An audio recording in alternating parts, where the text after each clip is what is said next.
खबरों में बने रहने के लिए बेल आइकन दबाएं और फर्स्ट इंडिया न्यूज को सब्सक्राइब कीजिए।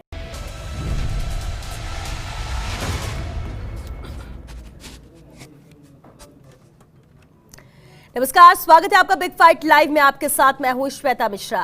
कुदरत को न जाने लगी किसकी नजर है, कभी कोरोना की मार तो कभी बर्ड फ्लू का कहर है। इंसान तो इंसान, परिंदे भी महफूज नजर नहीं आ रहे हैं। राजस्थान सहित देश के 5 राज्यों में बर्ड फ्लू का कहर देखा जा रहा है। अकेले हिमाचल में 1800 प्रवासी पक्षी दम तोड़ चुके हैं।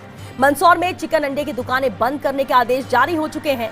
केरल में आपदा घोषित की जा चुकी है। 40,000 पक्षी मारने के आदेश तक दिए जा चुके हैं। राजस्थान में 2019 में सांभर के उस मौत के मंजर को शायद ही कोई भूल पाएगा, जब बीमारी ने कलरव का गला इतनी बेदर्दी से घोटा कि सांभर में मनहूसियत वाला सन्नाटा पसर गया। ऐसा ही नजारा मरुधरा में एक बार फिर देखा जा रहा है। इस बार तो कई जिले बर्ड फ्लू की चपेट में आ गए। परिंदे दम तोड़ रहे हैं। मौत के मंजर को देखकर शासन और प्रशासन भी हरकत में है। सूबे के संवेदनशील मुख्यमंत्री अशोक गहलोत ने आज ही उच्च स्तरीय बैठक ली और बर्ड फ्लू पर हर संभव कदम उठाने के आदेश दिए। इससे पहले मंत्री लालचंद कटारिया ने भी मीडिया से रूबरू होते हुए बर्ड फ्लू पर चिंता जाहिर की और कहा कि हम चाहते हैं कि हमारे यहाँ जांच की लैब स्थापित हो। इसके लिए विभागीय स्तर पर कवायद की जा रही है। यानी घातक होता जा रहा है उड़ता बुखार और अलर्ट मोड पर है राजस्थान।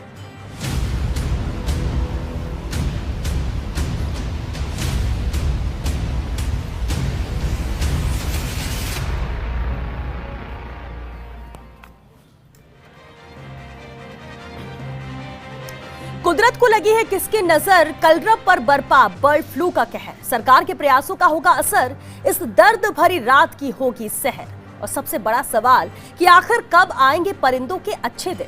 बिग फाइट में बहस आज से है मुद्दे पर, और बहस के लिए हमारे साथ मौजूद है खास मेहमान। चलिए उनसे रूबरू करा दे आपको। हमारे साथ होप एंड बियॉन्ड के चेयरमैन जॉय गार्टनर जी हैं, बहुत स्वागत है सर आपका। वरिष्ठ संवाददाता निर्मल तिवारी जी हमारे साथ हैं। पर्यावरणविद बाबूलाल जाजू जी भी कुछ देर में हमारे साथ जुड़ेंगे। वहीं वन्य जीव विशेषज्ञ अनिल रॉजर्स जी भी हमारे साथ हैं। बहुत स्वागत है सर आप सभी का बिग फाइट लाइव में। और शुरुआत जॉय गार्डनर जी आपसे ही करते हैं। सर, बहुत कोशिश की जाती है संस्थाओं के जरिए भी कि किस तरह से पक्षियों को बचाया जा सके, पर्यावरण को सुरक्षित रखा जा सके, लेकिन जिस तरह से अब राजस्थान भी श्रेणी में आ गया है जहां पर बर्ड फ्लू का कहर 3 जिलों में खासतौर से देखा जा रहा है, कैसे इससे निजात मिल पाएगी, कैसे वक्त रहते इसे रोक पाया जाएगा? क्योंकि जितना ज्यादा वक्त लगेगा ये और ज्यादा विकराल रूप ले सकता है। इसको रोकने के लिए जो सरकार अभी प्रयास कर रही है, जैसे कि हमें अभी जितने भी वेटलैंड्स हैं उन वेटलैंड्स को सीज करना ज़रूरी है। अगर हम वेटलैंड्स को सीज कर देंगे तो वहाँ से अगर इंसानों का ज़्यादा आवाजाही नहीं होगी तो ज़्यादा बेटर है। और जो लोग रेस्क्यू कर रहे हैं, जितने भी सैंपल कलेक्शन हो रहे हैं, उन सभी से अनुरोध है कि अगर वो लोग पीपीई किट पहन के प्रॉपर प्रोटोकॉल्स के साथ में काम करेंगे तो शायद ये काम आगे पेंडेमिक बनने से रुक सकता है। साथ ही एक प्रोटोकॉल होता है कि अगर किसी पोल्ट्री के अंदर कोई बर्ड फ्लू का सैंपल मिलता है या कोई कंफर्मेशन होता है तो उसके 1 किलोमीटर के रेडियस के अंदर जितने भी बर्ड्स होते हैं, पोल्ट्री बर्ड्स, उन सब की कलिंग कर दी जाती है और 3 महीने के लिए उसको फार्म को बंद कर दिया जाता है। तो ये सारे कुछ प्रोटोकॉल्स हैं जो कि फॉलो करने ज़रूरी हैं इसको आगे बढ़ने से रोकने के लिए। जी अनिल रॉजर जी, वन्य जीव विशेषज्ञ हैं आप। सर, समझना यही चाहेंगे कि अब जिस तरह से 3 जिलों में पुष्टि हुई है, लेकिन 15 से 17 जिले ऐसे जो इसकी जद में हैं जहां पर असामान्य तौर पर पक्षियों की मौत को देखा गया है और माना जा रहा है, हालांकि पुष्टि इस बात को लेकर नहीं हुई है। कैसे इसे रोका जाए, क्योंकि सरकार ने भी इसे लेकर बैठक की है। कितना वक्त लग जाता है इसमें जब एक पक्षी से दूसरे पक्षी में ये वायरस पहुंचता है, और इसे रोका कैसे जाए वक्त रहते?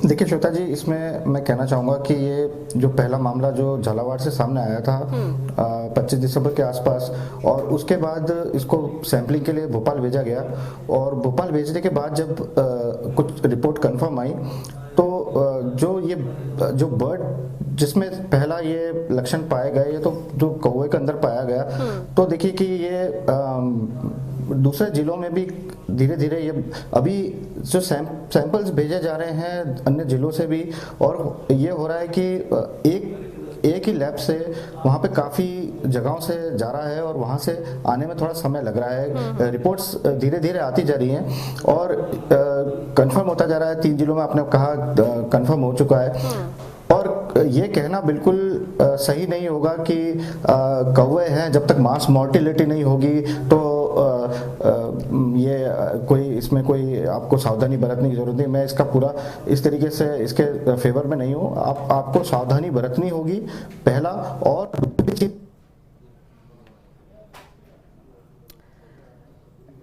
जी बिल्कुल सर, वापस आपके पास लौटेंगे। बाबूलाल जाजू जी भी हमारे साथ हैं, पर्यावरणविद है। बहुत स्वागत है बाबूलाल जी आपका भी। सर देखिए, अब जिस तरह से एक के बाद एक मामले आ रहे हैं, संख्या भी बढ़ती जा रही है, बड़ी एक परेशानी ये भी है कि प्रदेश में लैब भी नहीं है ताकि तुरंत यहाँ पर सैंपल भेजे जा सके, तुरंत जानकारी मिल सके, पॉजिटिव है नेगेटिव है, और उस हिसाब से उतना अलर्ट मोड पर और एक्शन लिया जा सके। कितना आप मानते, किस तरह से आप इसे देखते हैं कि ये भी एक बड़ी कमी है जिस वजह से वक्त लग रहा है?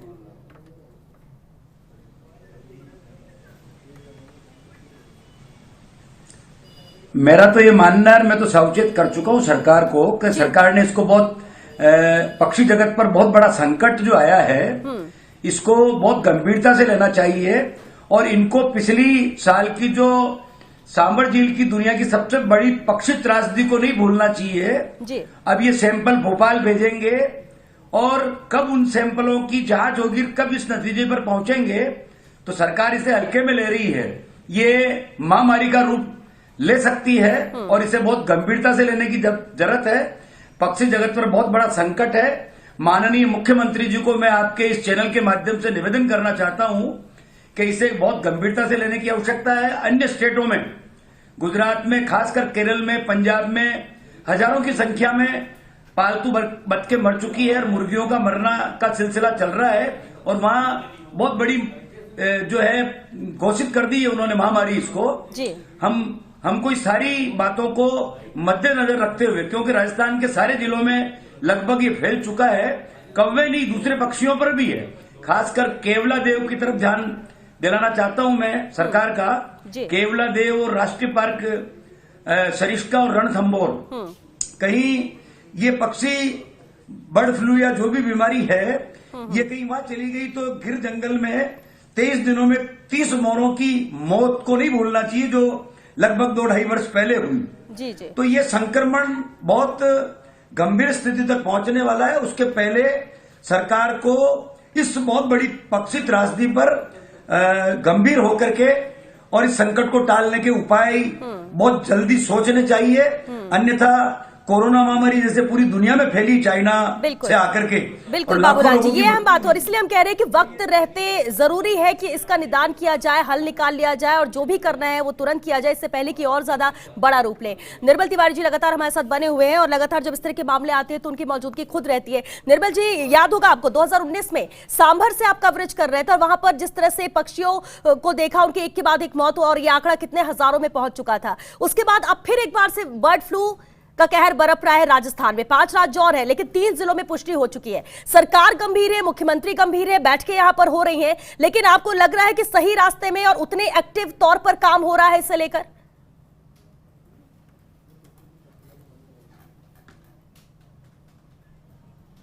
देखिए श्रोता, बड़ा सवाल है।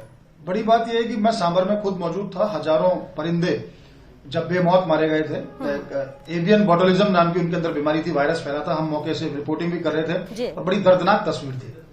लेकिन देखिए श्रोता, यहां समझने वाली बात है कि 25 दिसंबर को सबसे पहला केस सामने आया था। 25 दिसंबर को जब केस सामने आया पहला, और 27 दिसंबर को उसकी रिपोर्ट आ गई भोपाल से, और उसमें झालावाड़ के उस पक्षी जो कौवे मरे उनमें जब H5 यानी एवियन जो इन्फ्लुएंजा था अगर वो पाया गया, बर्ड फ्लू पाया गया, तो फिर हम 11 दिन तक किसका इंतजार कर रहे हैं? 25 को पहला मौत होती है, 27 को रिपोर्ट आती है, 31 को सार्वजनिक की जाती है, और आज 5 जनवरी हो गई, 11 दिन हो गए। 11 दिन में हालात ये हुए कि जो एक जिले झालावाड़ से जो बर्ड फ्लू चला था उसकी 2 और जिलों में तो पुष्टि हो गई, कोटा और 12 के अंदर, और 17 जिलों में आज तक फैल चुका है। अब किस बात का है? 598 पक्षी मारे जा चुके हैं जिनकी बॉडी अभी तक रिकवर की जा चुकी है। अकेले जयपुर की बात करें तो 51 पक्षी मरे हैं। तो इंतजार किस बात का था? इसको हालांकि मैं लापरवाही नहीं कहूंगा, लेकिन दूरदर्शिता का अभाव जरूर है श्वेता। क्योंकि हम देखिए, कोरोना पे हमारा पूरा फोकस रहा, कोरोना से, पैंडेमिक से हमको कैसे निपटना है। ऐसे में धीरे से बर्ड फ्लू चला आता है बीच में, और उसका इतनी तेजी से प्रसार होता है कि हम संभले नहीं संभलता। अब भी वक्त है। आज मुख्यमंत्री महोदय ने खुद ने सूबे के जो मुखिया, उन्होंने इसके ऊपर लेकर अभी कुछ देर पहले ही बैठक ली है, और तमाम एहतियात बरतने के उपाय भी उन्होंने कहा, निर्देश दिए कि उपाय किए जाए।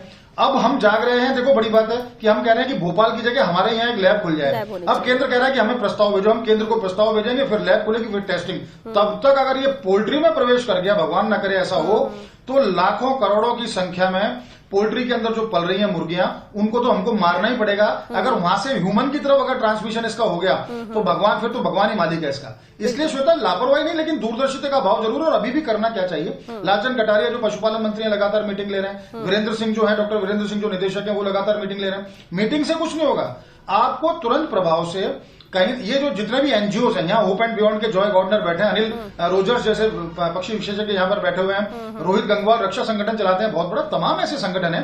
उनको अभी भी तुरंत प्रभाव से हमको एम्बुलेंसेज मुहैया करानी है, हमको वेट्स मुहैया कराना है, पशु चिकित्सक की तुरंत फील्ड में जाएं और कम से कम ये प्रयास जरूर किए जाए अभी कि वेटलैंड की तरफ ना जाए। अगर ये सांभर या जैसा भी बाबूलाल जाजू साहब ने कहा कि अगर ये सांभर और केवलादेव की तरफ चला गया तो फिर बहुत मुश्किल होगा इसको संभालना। इसलिए अभी भी वक्त इस बात का है कि तुरंत एक वेटनरी डॉक्टर्स की एक ऐसी टीम बनाई जाए और जो भी क्रॉनिक जो एरियाज हैं उनके अंदर उनको भेजा जाए। श्वेता, बिल्कुल बिल्कुल निर्मल जी, ये हमें जॉय गार्डनर जी, अब कोशिश किस तरह की है आप लोगों की, क्योंकि लगातार पक्षियों को बचाने और इस ओर आपकी संस्था काम करती है, लेकिन अब जब इस तरह की महामारी पक्षियों के बीच आ रही है और इससे पहले की बड़ा रूप ले, किस तरह की कोशिश है और क्या उम्मीद सरकार की तरफ से आप करते हैं कि मदद हो सके ताकि आप भी सरकार की मदद कर सके? अगर सरकार हमको हेल्प करती है, जैसे हमने लास्ट ईयर भी आपको अभी जैसे निर्मल जी ने बताया कि सांबर में जो त्रासदी हुई थी, हम लोग वहाँ पर मौजूद थे और हम लोगों ने वहाँ पे काफ़ी काम संभाला था। तो अगर सरकार को अभी भी हमारी ज़रूरत है और सरकार बोलती है हमारे साथ आके काम करें, तो अगर वो हमें फैसिलिटीज़ प्रोवाइड करेंगे तो डेफिनेटली हमारी टीम जाएगी और जो एक्सपर्ट वेटनरी डॉक्टर्स हैं और एक्सपर्ट हमारे रेस्क्यूअर्स हैं, वो लोग हमेशा रेडी हैं गवर्नमेंट के साथ में हेल्प करने के लिए। ठीक है अनिल रॉजर जी, अब देखिए मदद सरकार की तरफ से मिले, जो संस्थाएं हैं काम कर रही है वो भी चाह रही हैं, इसे रोका जाए वो हर कोई चाह रहा है, खासतौर से पक्षी प्रेमी। और अभी हम तो इंसानों में जो वायरस फैल रहा है कोरोना, भी हम उससे भी निकल नहीं पाए हैं। वैक्सीन का इंतजार था, वैक्सीनेशन शुरू होने वाला है, इस बीच ये बर्ड फ्लू शुरू हो गया है, पक्षियों में ये फैल रहा है, इसे रोका कैसे जाए? सर क्या सजेशन आप देना चाहेंगे कि किस तरह से इसे कंट्रोल किया जा सकता है वक्त रहते, क्योंकि एक तो लैब भी नहीं है, टेस्टिंग अगर हो भी तो भी रिपोर्ट आना इस समय भी वक्त लग रहा है।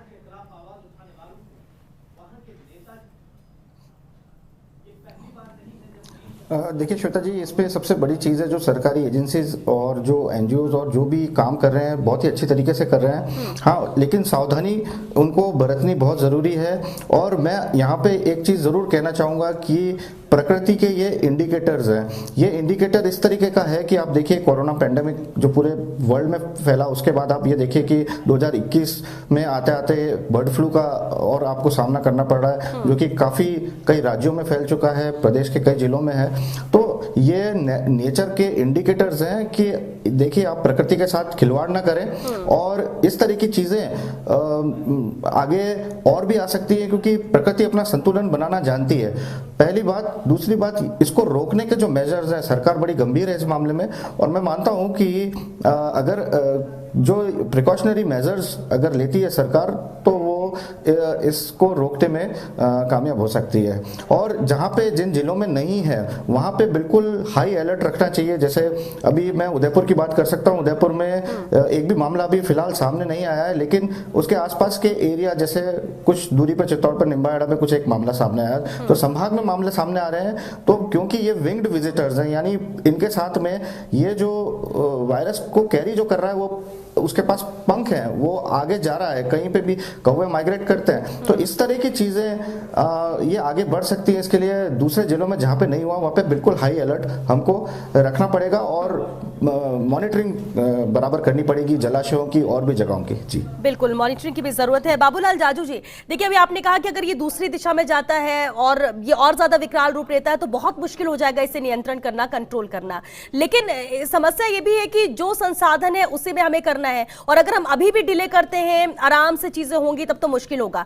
एक चीज और है, क्योंकि 3 जिलों में पुष्टि हुई है लेकिन 17 जिलों में जो पक्षियों की मौतें हुई वो असामान्य है, तो ये बर्ड फ्लू भी हो सकता है। और अगर ऐसा हुआ तो एक बड़ी तादाद हो जाएगी। अगर 17 जिले वो सभी में पुष्टि होती है तो मुश्किल भरे हालात हो जाएंगे। आपको लगता है कि जो संसाधनों की कमी है, जिस तेजी के साथ होना चाहिए वो नहीं हो रहा है, या फिर कोई और जरूरतें हैं जिसे पूरा करना, या फिर गंभीरता से उसे जितनी लेनी चाहिए उतना लिया नहीं जा रहा है अभी?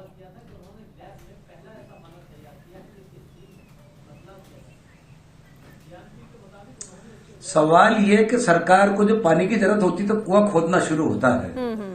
तो ये जो तत्काल व्यवस्था करने की जो बात है, ये पहले से तैयारियां नहीं है। चूंकि ये पशु पक्षी पर जो संकट है, इसके लिए थोड़ा सा गंभीर होकर के और सरकार को फैसले लेने चाहिए। और तत्काल लेब वाला जो मामला है ये भोपाल जाएगा, कब उसकी रिपोर्ट आएगी तब तक तो ये मामला हो सकता है 33 जिलों में फैल जाए। दूसरी बात, अभी जो आप पक्षियों की गिनती बता रही हैं जी, मेरा ख्याल अभी निर्मल जी तिवारी ने जो गिनती बताई ये सच्चाई से कोसों दूर है। सारे मामले सरकार के और आपके हमारे मीडिया के सामने नहीं आते हैं। तो ये संख्या भी बहुत कम बताई जा रही है। कौवों के अलावा दूसरे पक्षियों की भी मौत हो रही है।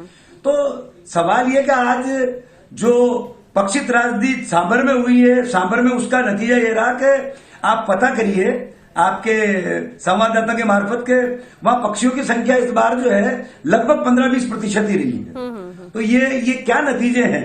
आज भी वहां गंभीर, आज भी अवैध इकाइयां चल रही है, बिजली के तार फैले हुए हैं, रिफाइनरियां चल रही है, रिसोर्ट चल रहा है। तो सरकार क्यों नहीं गंभीर होती है कि जब कोई छोटा सा मामला है तुरंत उस पर एक्शन लेना चाहिए। ये कोई साधारण बात नहीं है। पक्षी जगत पर बहुत बड़ा संकट है और ये इंसानों में भी फैलने का खतरा है। ये महामारी का रूप ले सकती है। इसलिए इसको बहुत अधिक गंभीरता पूर्वक देखा जाना चाहिए। और मैं आपके फर्स्ट इंडिया चैनल को धन्यवाद देना चाहता हूं और मुख्यमंत्री जी का ध्यान आकर्षित करना चाहता हूं कि अभी भी समय रहते इस मामले को पक्षी जगत पर जो संकट है इसे निपटने के लिए आपातकालीन इंतजाम किए जाए। नहीं तो ये पक्षी आपदा महामारी का रूप ले लेगी तो ये नेचर के प्रति बड़ा खिलवाड़ होगा और ये प्रकृति का जो चक्र है नेचर का, ये गड़बड़ हो गया तो ये गड़बड़ आगे बढ़ जाएगी और ये इंसानों की तरफ बढ़ेगी। बिल्कुल। और क्योंकि जो स्थितियां सामने आ रही समूचे देश से जो सुनने को मिल रहा है ये बहुत बाबूलाल जी, बिल्कुल ये नेचर साइकिल ही गड़बड़ा गई है और यही वजह है कि इस तरह की चीजें आ रही हैं और जब आती हैं तब हम सोचते हैं कि हमें करना क्या है। इंतजामों के बाद जब सब सामान्य होता है उस वक्त ध्यान नहीं दिया। जब निर्मल जी इस बारे में ज्यादा बेहतर बता सकेंगे। निर्मल, जब सांभर की बात करें उस समय जब हजारों की तादाद में पक्षियों की मौत हुई थी, चलिए उनका हम रुख करेंगे, लेकिन अनिल रॉजर जी, एक अहम सवाल यही है क्योंकि निर्मल जी हमारे साथ अभी जुड़ रहे हैं, जब इस तरह की तादाद, इस तरह की त्रासदी आती तब हम सोचते हैं कि हमें क्या करना है और जब उन चीजों से हम निकल जाते हैं उसके बाद हम उनसे भूल जाते हैं। हम आने वाले वक्त के लिए कोई तैयारी कर नहीं रखते और ये हर बार देखा जाता है। क्या आप मानते हैं इस बार भी यही नतीजा है कि बर्ड फ्लू पहले भी हुआ, पहले भी चीजें इस तरह की हुई लेकिन उससे भी हमने सबक नहीं सीखा?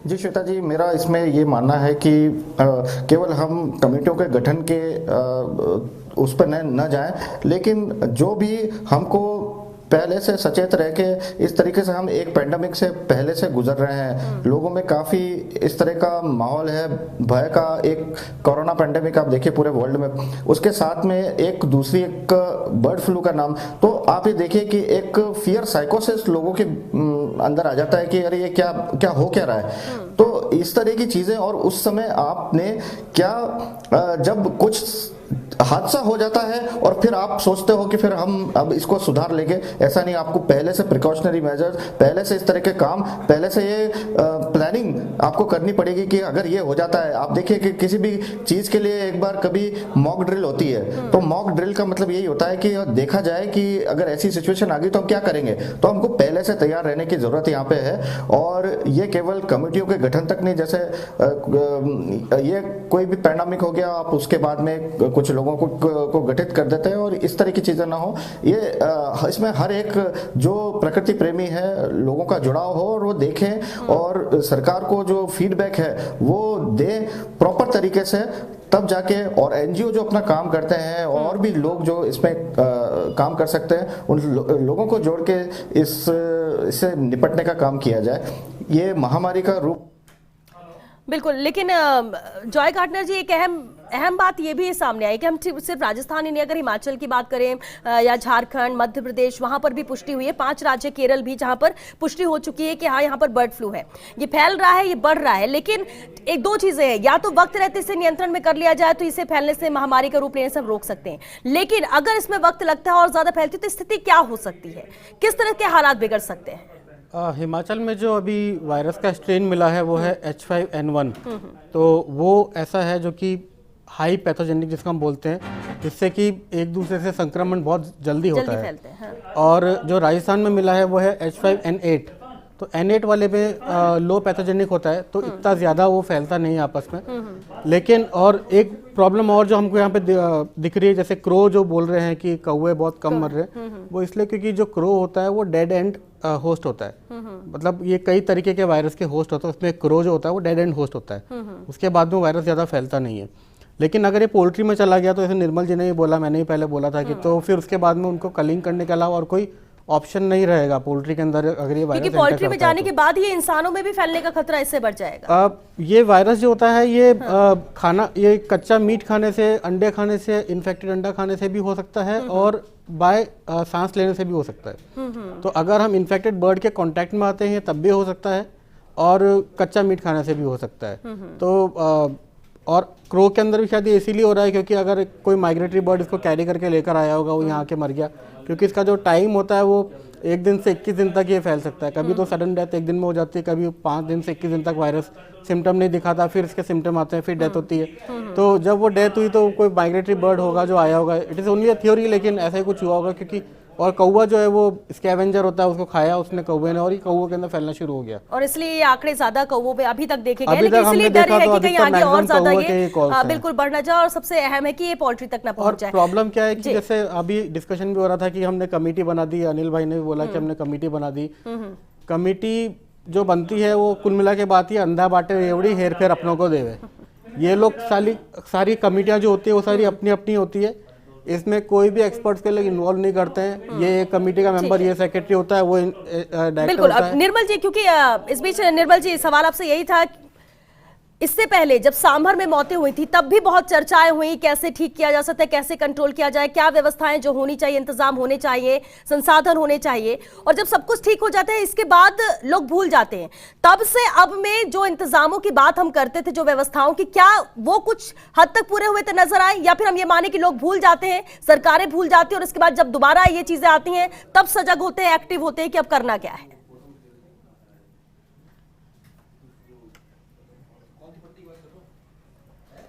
देखिए श्वेता, इस सदी की सबसे बड़ी जो पक्षी त्रासदी हुई थी वो सांभर में हुई थी। सरकारी आंकड़े कहते थे 30,000 से ज्यादा पक्षी मरे, लेकिन जो हालात थे वहां के, हम चूंकि मौके पर मौजूद थे तो उसकी संख्या 1 लाख से कहीं ज्यादा रही होगी, जिसमें तमाम माइग्रेटरी बर्ड थे। देखिए श्वेता, मैं इतना जरूर बता देना चाहूंगा, इस समय फर्स्ट इंडिया न्यूज पे जो पैनल बैठा हुआ है, जिसमें जॉय गॉर्डनर है, होप एंड बियॉन्ड के चेयरमैन है, अनिल रोजर्स बहुत अच्छा काम कर रहे हैं हड़ौती क्षेत्र में और उदयपुर में, तमाम झीलों की नगरी के पूरे आसपास का जो एरिया है। बाबूलाल जाजू बड़ा व्यापक अनुभव रखते हैं। कल रोहित इसी स्क्रीन पे बैठे हुए थे, इसी प्लेटफॉर्म पे हमारे साथ बैठे हुए थे, रक्षा संस्थान के। ये वो लोग हैं जिन्होंने सांभर में जी जान लगा दी थी, न केवल सांभर बल्कि नापासर, डीडवाना और तमाम जो किशनगढ़ तक का एरिया था। ये इतने अनुभवी लोग होना ये चाहिए कि पूरा जो ये त्रासदी, क्योंकि ये बहुत बड़ा गंभीर मुद्दा है। ये सिर्फ एक नंबर नहीं है कि 598 पक्षी आज तक मर गए और कल ये संख्या बढ़ के 630 हो जाएगी, उसके अगले दिन 700, 800, 1000, 10,000 जो भी हो सकती है। देखिए, इसके प्रसार को रोकना है क्योंकि कोरोना से भी कहीं ज्यादा घातक है H5। अगर H5 अपना विकराल रूप ले लेगा तो निश्चित तौर पर वो किसी भी सरकार या किसी भी मशीनरी से रुकने वाला नहीं है। अभी भी 11 दिन हो गए, हालांकि समय हम बहुत ज्यादा जाया कर चुके, लेकिन वो कहते हैं ना, देर आए दुरुस्त है। करना ये चाहिए, तमाम होप एंड बियॉन्ड की बात करें, रक्षा की बात करें, या अनिल रोजर्स जैसे जो और बाबूलाल जाजू जी जैसे जो विषय विशेषज्ञ हैं, इनके पास एक पूरी टीम है खुद के वॉलंटियर्स की। सरकार को इनको तुरंत प्रभाव से अलग अलग क्षेत्रों में भेजना चाहिए। चलिए, बिल्कुल। और जब एक साथ देंगे, एक दूसरे का साथ देंगे, तभी शायद हम बहुत जल्दी वक्त रहते इस पर कंट्रोल भी कर सकेंगे। बहुत शुक्रिया आप सभी का चर्चा में शामिल होने के लिए, क्योंकि वक्त खत्म हो चुका है, लेकिन इतना जरूर है कि कुदरत का ये कहर है, वक्त रहते इस पे नियंत्रण पाना बहुत जरूरी है। सरकारें गंभीर है, संस्थाएं गंभीर हैं, जो भी मदद की जरूरत है तुरंत करना होगा, क्योंकि अगर से सोचने मीटिंग्स में ही वक्त गवाते रह गए तो ये वक्त हाथ से निकल जाएगा और ये जो बर्ड फ्लू शुरू है वो महामारी का रूप ले सकता है। तो हमने जिस तरह से इंसानों को बचाया, कोरोना से लगातार लगे रहे, तो हमें जरूरत भी है कि अब इन पक्षियों को भी बचाना है। कवायद जारी है, सरकारें भी लगी हैं, लेकिन वक्त रहते होना चाहिए, ये ज्यादा जरूरी है। चलिए, इसी के साथ बिग फाइट लाइव में आज के लिए बस इतना ही। नमस्कार।